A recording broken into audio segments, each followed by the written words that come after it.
2000년 전에요. 그 예수님 십자가 달려 죽으셨잖아요.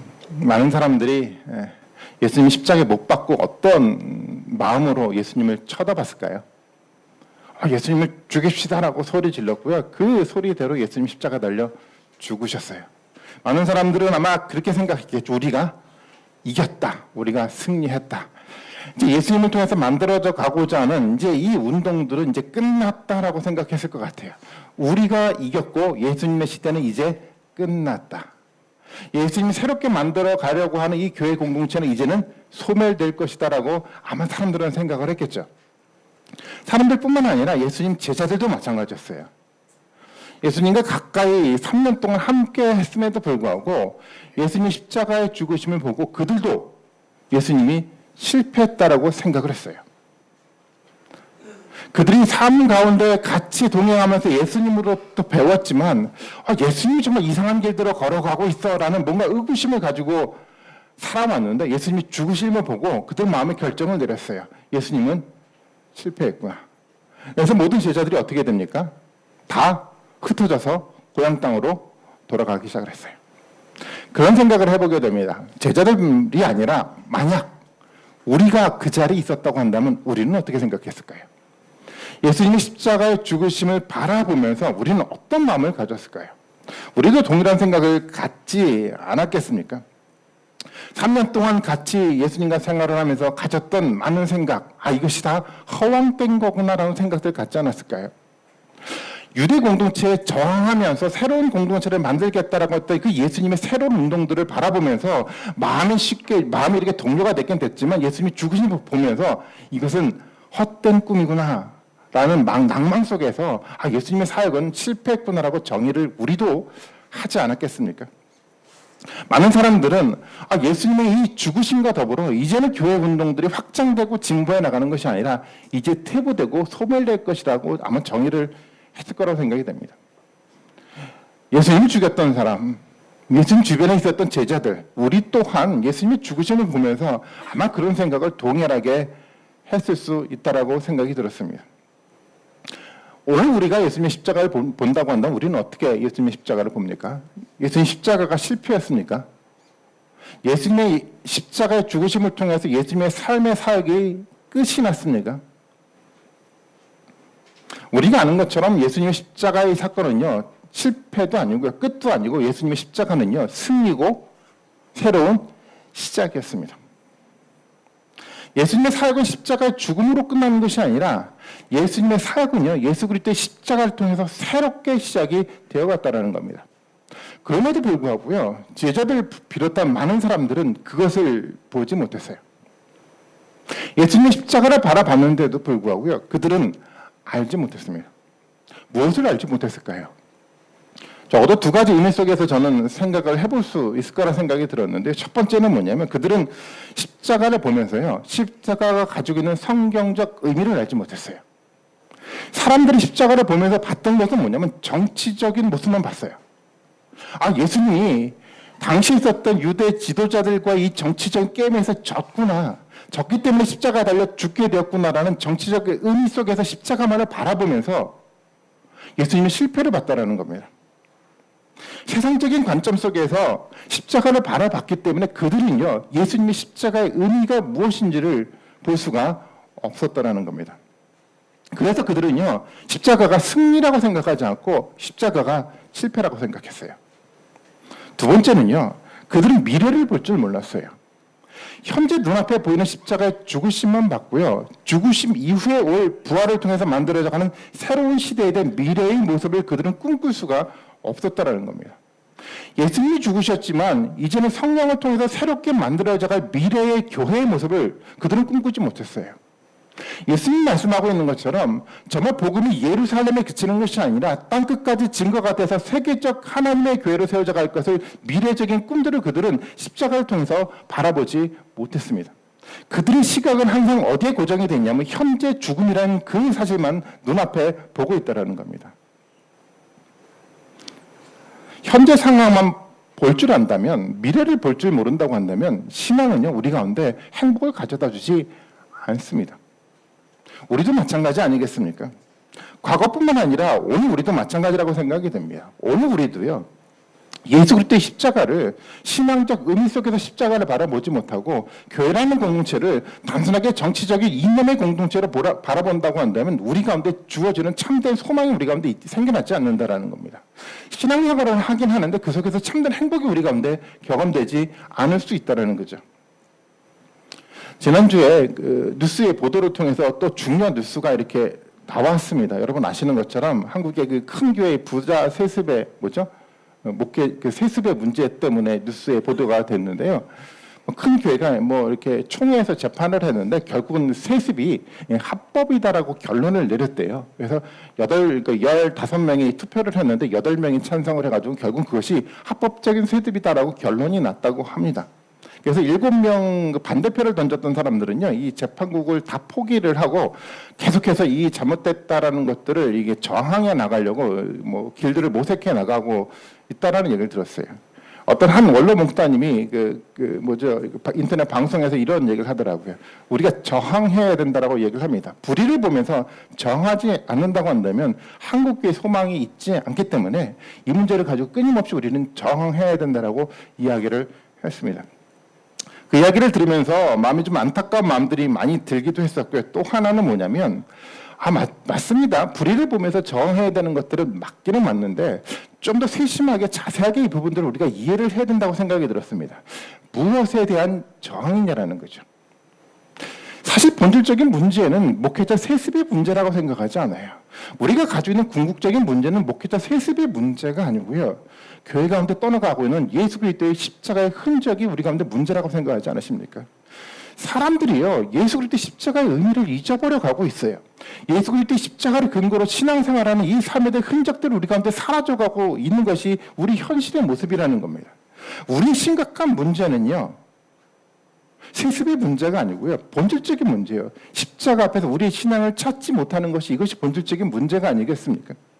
우리 가운데 어떤 저항을 해야 된다고 저도 생각을 합니다. 하지만 그 저항의 의미가 정치적인 문제 때문에 생겨나는 저항이 아니고요, 십자가에서 멀어져가는 그 신앙의 의미 속에서 저항할 줄 안다고 한다면 저는 그것이 의미 있는 저항이라고 생각이 됩니다. 예수 그리스도의 십자가 앞에서 저는 우리를 세워놓을 수 있는 믿음의 결단이 저는 우리 가운데 필요하다라고 생각합니다. 예수 그리스도 십자가 앞에서 우리의 모습이 어떤 모습인 줄 보아야 하고요. 예수 그리스도의 십자가를 통해서 보여줬던 예수 그리스도의 마음을요, 우리 마음 가운데 집어넣을 수 있는 신앙의 결단이 우리 가운데 반드시 필요합니다. 그 신앙의 모습이 우리 가운데 있을 때 교회가 교회다워져 갈 수가 있습니다. 세습이 불법이라고 나중에 판정이 난다고 하더라도요, 만약에 그 자리 가운데 아들은 아니라고 하더라도 또 다른 정치적 힘을 가진 사람이 그 자리에 앉아 있다고 한다면 저는 어떤 변화도 생겨난다고 생각하지 않아요. 아들이 아닌 또 다른 권력자에 의해서 교회가 차지가 되는 그런 일들이 생겨난다고 한다면 아무런 변화가 생겨나지 않아요.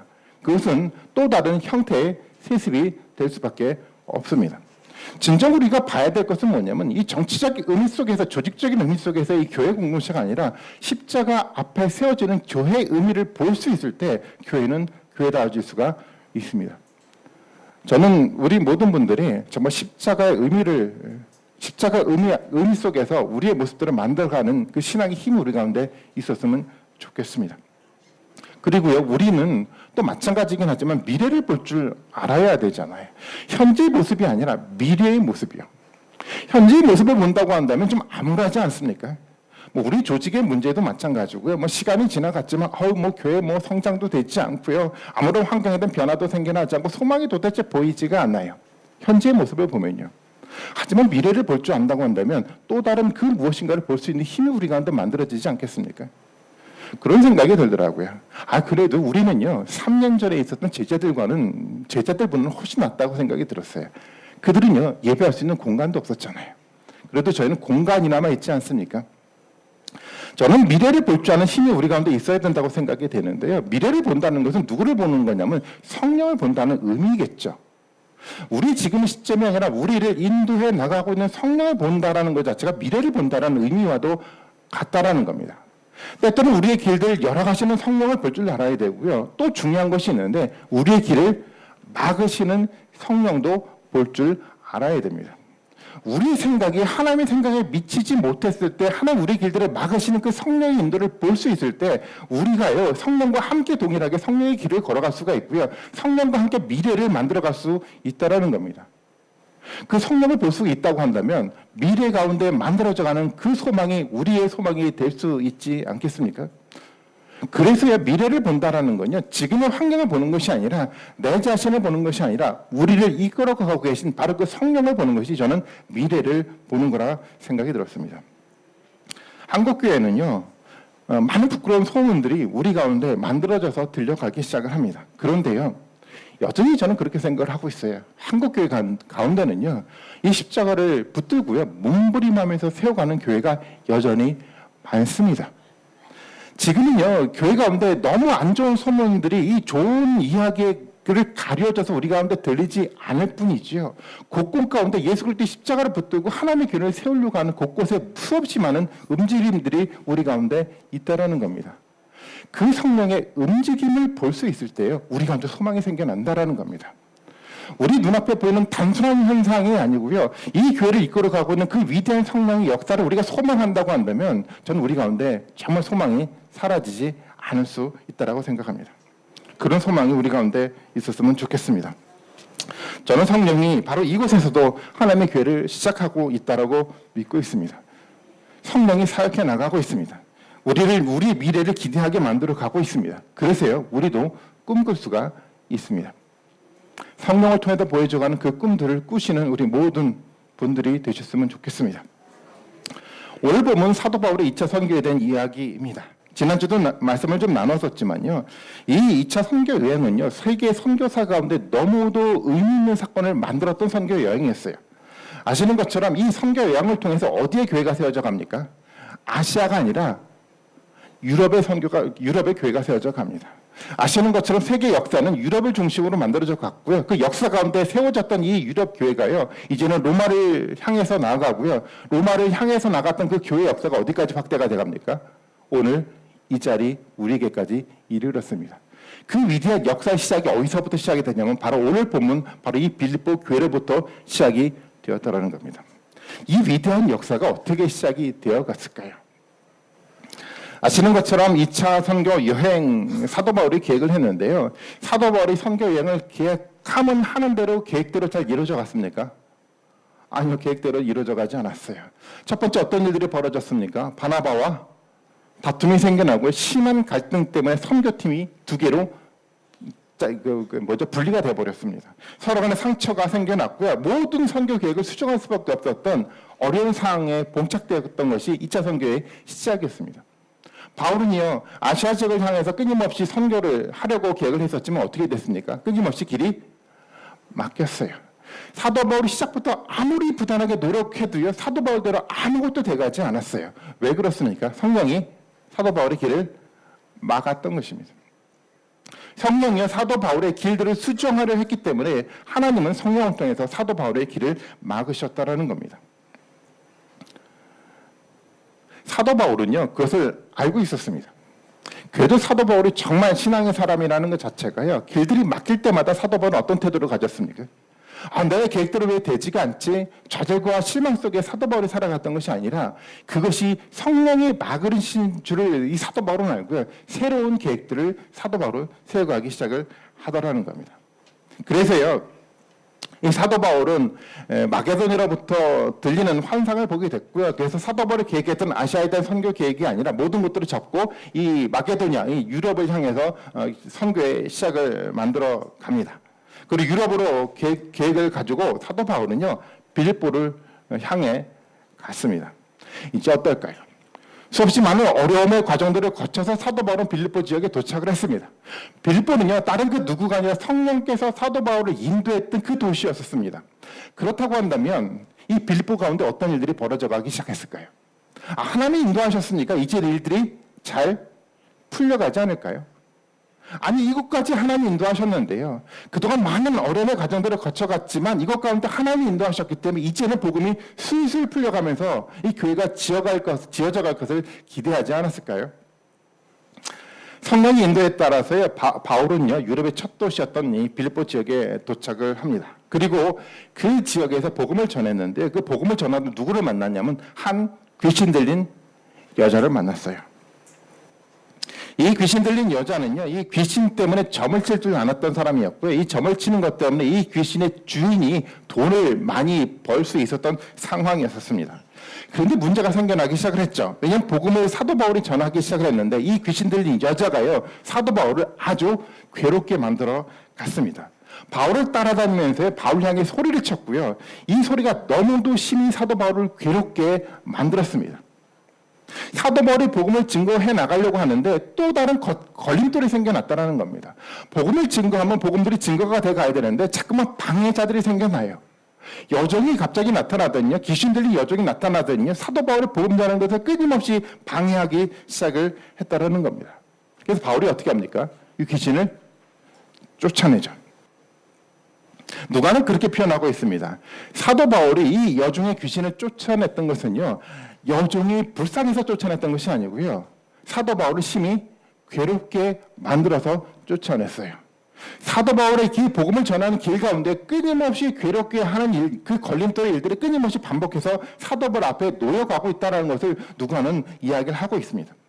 우리는 이것을 통해서 우리가 알 수 있는 것처럼요, 사도 바울은 빌립보 지역에 도착을 했는데요, 복음이 뭔가 술술 풀려 나가는 것이 아니라 계속적으로 어려움이 사도 바울 앞에 닥쳐가기 시작을 하더라는 겁니다.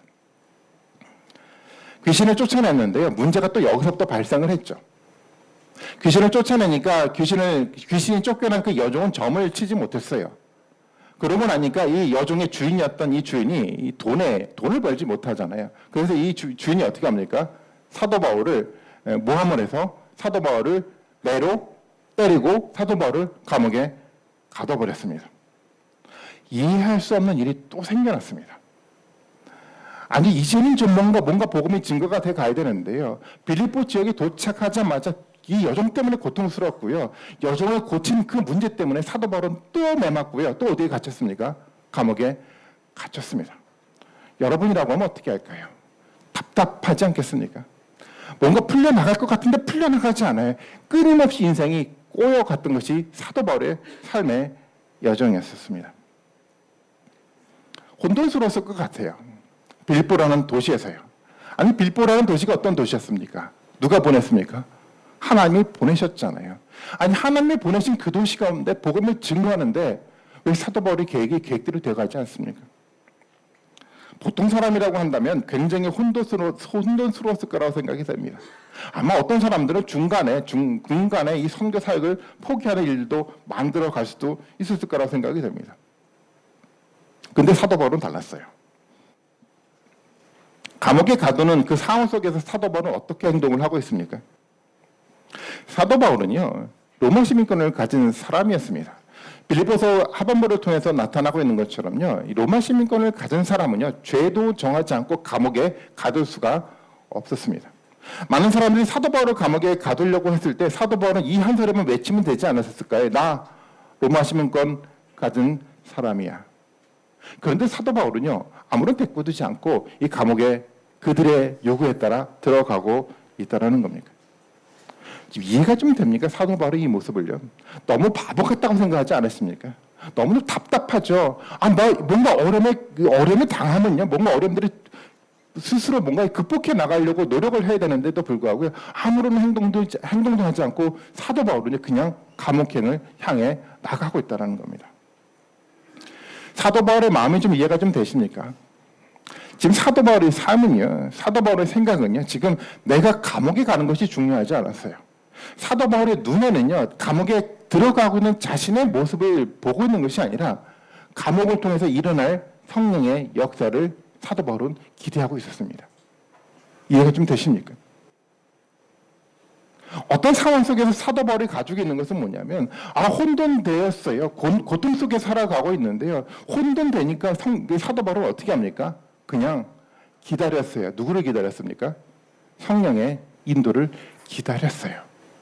사도 바울은요, 기다릴 줄 아는 사람이었습니다. 사도 바울은요, 감옥에 들어가고 있는데 어떤 행동을 하기 전에 먼저 성령을 기다릴 줄 아는 믿음의 태도를 사도 바울은 가지고 있었습니다. 자신에게 좋지 않았던 일들이 생겨났을 때 흥분하면서 이 문제를 해결해 나가려고 먼저 행동들을 벌여가는 것이 아니고요. 사도 바울은요, 먼저 성령을 기다릴 줄 아는 태도를 가지고 있었습니다.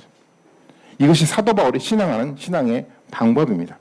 바울이 이해할 수 없는 상황 속에서요, 다른 그 무엇이 아니라 자신의 생각을 내려놓고 성령을 기다릴 줄 아는 사람이었습니다. 바울과 동역자인 그 실라가 감옥에 갇혔어요. 한밤중이 됐어요. 아무것도 보이지 않았습니다. 아마도 저녁 때부터 시끄러웠던 어수선했던 이 감옥이요, 한밤중이 돼서 아마 조용해졌을 거라고 생각이 됩니다. 그 조용해진 이 감옥 속에서 바울과 실라가 뭐를 하고 있었습니까? 오늘 읽었죠. 16장 25절의 말씀이요. 바울과 실라가 한밤중에 뭘 하고 있었습니까? 기도하고 하나님을 찬송했대요. 기도하고 하나님을 찬송했대요. 여러분 이해가 좀 되십니까? 사도 바울의 기도 제목이 뭐였을까요? 여러분 같았으면 한번 어떤 생각이 들죠? 사도 바울의 기도 제목이 뭐였을까요? 나 감옥에 갇혔으니까 하나님 제발 빨리 나를 꺼내 주십시오라는 기도 제목이었을까요? 아니요. 그런 기도 제목은 사도 바울의 기도 제목이 아니었어요. 그건요, 기도하지 않고요, 나로 로마 시민권 가진 사람의 이 한마디만 외치면 해결될 문제였잖아요. 사도 바울의 기도 제목이 도대체 뭐였을까요? 이 상황을 통해서요, 성령이 임재하기를 기대했겠죠. 그 상황 속에서요, 성령이 자신을 이끌어가기를 기대했겠죠. 그리고 마음속에 뭐를 갖고 있었습니까? 확신을 갖고 있었어요. 자신의 삶들을 이끌어갈 성령에 대한 확신을 그는 가지고 있었고요. 그래서 사도 바울은 뭐를 합니까? 감옥 속에서요, 하나님을 찬송하고 있었어요. 이해가 되십니까? 이런 찬송이요. 여러분 이해가 되십니까? 이런 기도요. 납득이 되지 않아요. 그 납득이 되지 않는 기도와 그 납득이 되지 않는 찬송을 누가 듣고 있습니까? 죄수가 듣고 있다라고 누가는 기록하고 있어요. 이 죄수들이 어떤 죄수들입니까? 미래에 빌립보 교회를 형성할 성도들이었습니다. 하나님 이렇게 역사를 하고 있더라는 겁니다. 억울해하면서 뭔가 호소해야 될 사도 바울이요. 그런데 그는 억울해하지 않았어요. 밤 한밤중에 감옥 속에서 하나님을 기뻐하고 찬미를 하고 있었습니다. 의아한 마음으로 많은 사람들이 바라봤고요. 바로 그 상황들을 바로 성령이 지금 만들어가고 있었다는 겁니다. 그리고 어떤 일들이 벌어져가고 있습니까? 바울과 실라가 찬송하고 기도하고 있을 때 감옥에서 어떤 일들이 일어났냐면 큰 지진이 일어났다라고 얘기를 했어요. 아주 큰 지진이었던 것 같아요. 지진 때문에 옥문이 열려갔고요. 옥문이 열린 것뿐만 아니라 죄수들의 손에 묶여 있었던 모든 사슬들이 풀려져 나갔다라고 이야기를 합니다. 옥문이 열려져 갔고요. 이 간수는요, 잠을 자다가 깨버렸어요. 깜짝 놀랐죠. 옥문이 다 열렸다는 것을 간수가 봤어요. 어떤 생각이 들었을까요? 모든 죄수가 다 도망갔겠구나. 깜깜하니까 아무것도 보이지 않잖아요. 그런데 멀리서 소리가 들렸어요. 사도 바울의 소리였습니다. 사도 바울은 도망하지 않았어요. 내가 여기 있다라고 간수에게 이야기를 했습니다. 도대체 이 상황이 납득이 됩니까? 간수는 알았어요. 간수는요, 죄수들이 도망하면 그 감옥에 있었던 죄수들의 형량만큼 벌을 받아야 됐습니다. 아마 간수는 생각했겠죠. 그들의 죄값만큼 어차피 죄수들이 도망한 것 때문에 내가 죽을 위험 속에 있으니까 내가 자결해야겠다라고 그는 생각했을지도 모르겠어요. 그런데요, 사도 바울이 말렸어요. 등불을 들고 이 간수가요, 사도 바울 앞에 들어섰습니다. 등불을 비추고요, 사도 바울의 얼굴을 봤어요. 어떤 마음이었을까요? 아마 사도 바울의 기도와 찬송 소리를 죄수들만 들었을까요? 간수들도 들었겠죠. 납득이 되지 않아요. 도대체 이해가 되지 않는 이 기도와 찬미를 부르는 저 사람이 도대체 누군가냐는 거죠. 도대체 옥문이 열렸는데 도망가지 않았던 그 사도 바울의 얼굴을 등불을 대고 비춰보면서 그 얼굴 속에서 드러났던 그 모습을 이 간수는 들여다보고 있다는 겁니다. 어떤 마음이었을까요? 이해가 되지 않았어요. 그 이해를 시킬 수 있는 방법은 한 가지밖에 없습니다. 바로 그가 말하고 있는 예수 그리스도라는 겁니다. 예수 그리스도가 아니면 이 상황이 납득이 되지가 않아요. 예수 그리스도를 통해서 만들어져 가는 이 복음의 메시지가 아니면요, 저 사람의 행동들이 도대체 이해가 되지 않더라는 겁니다. 그래서 간수는요, 사도 바울에게 복음의 메시지를 들었습니다. 그리고 어떻게 합니까? 사도 바울에게 세례를 받아요. 자신뿐만 아니라 누구까지요? 사도 바울을 데려다가 가족이 모두가 모여서 사도 바울로부터 복음을 듣고요, 그들 모두가 뭐를 받습니까? 세례를 받았어요. 납득이 되지 않는 상황 속에서 복음이 증거되는 위대한 역사가 바로 이 감옥 속에서 만들어져 갔다라는 겁니다.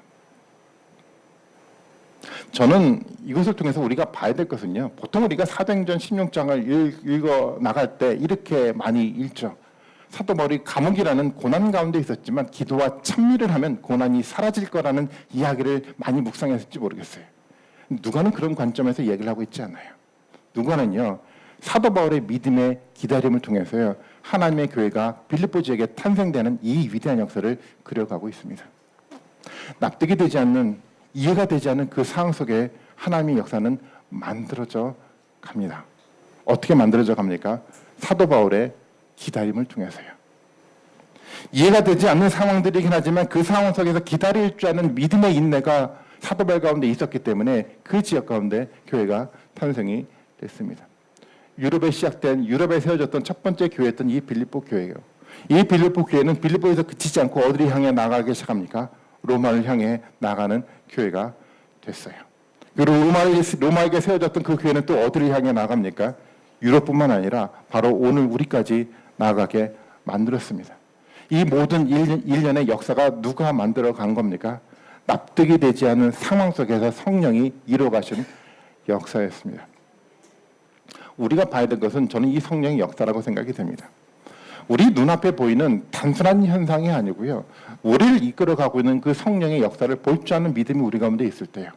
그 성령이 우리를 이끌어가고 있기 때문에 그 성령의 그 이끌림 앞에 우리가 기다릴 줄 아는 믿음의 결단이 있을 때요. 저는 우리 가운데서도 그런 역사를 볼 수 있는 힘이 우리 가운데 생겨날 거라고 생각이 됩니다. 유럽의 첫 교회가 만들어져 갔고요. 로마를 향해 그 교회는 나아갔고요. 그것은 바로 예수 그리스도의 약속이 이루어지는 증거로 누가는 기록하고 있습니다. 그렇다고 한다면 이제 마지막 이야기입니다. 그렇다고 한다면 우리 교회는요. 우리 교회를 통해서 여러분들은 뭐를 보기를 원하십니까? 사람들이 많이 늘어나는 것을 여러분 보기를 원하십니까? 건물이 좀 화려해져 가는 것을 여러분 보기를 원하십니까? 정치적으로 좀 이렇게 잘 조직된 어떤 조직체를 여러분 보기를 원하십니까? 아니요. 저는 여러분들이 보기를 원하는 것은 이 교회 공동체를 통해서 십자가를 봤으면 좋겠어요. 예수 그리스도의 십자가 의미 앞에 여러분들을 세우셔가지고 그 신앙을 우리가 세워갈 때요. 정말 우리를 통해서 성령은 이끌어 가십니다. 그리고요. 어떤 목회자가 어떤 리더십이 있는 어떤 사람들이 이끌어가는 그 교회의 구조가 아니고요. 우리를 통해서 이끌어가고 있는 성령의 인도하심을 볼 수 있는 눈이 여러분들 가운데 있었으면 좋겠습니다. 그것을 볼 때 우리 가운데 소망이 생겨나요. 그 소망이 우리 가운데 신앙으로 자리를 잡아갈 때 신앙은 우리 가운데 행복을 가져다 줍니다. 우리는 교회를 세워가면서 어떤 꿈을 꾸었을 거라고 생각이 됩니다. 그런데요, 하나님은 그 꿈대로 아마 우리를 이끌어 가실 것 같진 않습니다. 어떤 계획을 가지고 우리는 교회를 세웠어요. 하지만 하나님은 그 계획대로 우리 교회를 이끌어 갈 것 같진 않아요. 하지만요, 성령 앞에 우리를 내려놓는다고 한다면 우리의 생각과 비교가 되지 않는 생각을 우리를 통해서 하나님은 이루실 겁니다. 우리가 가지고 있는 경험과 우리가 가지고 있는 의논에서 만들어놨던 그 조직이 아니라 정말 하나님의 그 위대한 일들이 우리를 통해서 만들어져 갈 수 있는 일들이 만들어져 갑니다. 저는 저와 여러분이 그 성령의 역사를 볼 수 있었으면 좋겠습니다. 그리고 언젠가 하나님 나라에 가서요, 우리를 통해서 만들어가졌던 그 위대한 역사를 보면서 다시 한번 하나님 앞에 찬양할 수 있는 그 놀라운 역사가 우리 가운데 생겨났으면 좋겠습니다. 우리도요, 감옥에서 기다릴 줄 아는 기다림의 시간이 저는 필요하다고 생각이 됩니다. 어려운 상황 가운데 혹시 놓여 있습니까? 이해가 되지 않는 상황 가운데 우리가 놓여 있습니까? 그렇다면요, 그것을 감옥이라고 생각하시고요, 하나님께 기도하시는 여러분들이 됐으면 좋겠습니다. 성령을 기다리며 기도하시는 여러분들이 됐으면 좋겠습니다. 저는 그것이 결코 무의미한 시간이라고 생각하지 않아요. 여러분 가운데 보다 더 커다란 일들을 보여주고자 하는 하나님의 준비라고 저는 믿습니다. 그 감옥 속에 이루어졌던 이 기다림의 기도를 통해서 이루어졌던 정말 놀라운 축복의 은혜가요, 우리 모든 분들 가운데 함께하기를 주님의 이름으로 축원드리겠습니다. 같이 한번 기도하시겠습니다.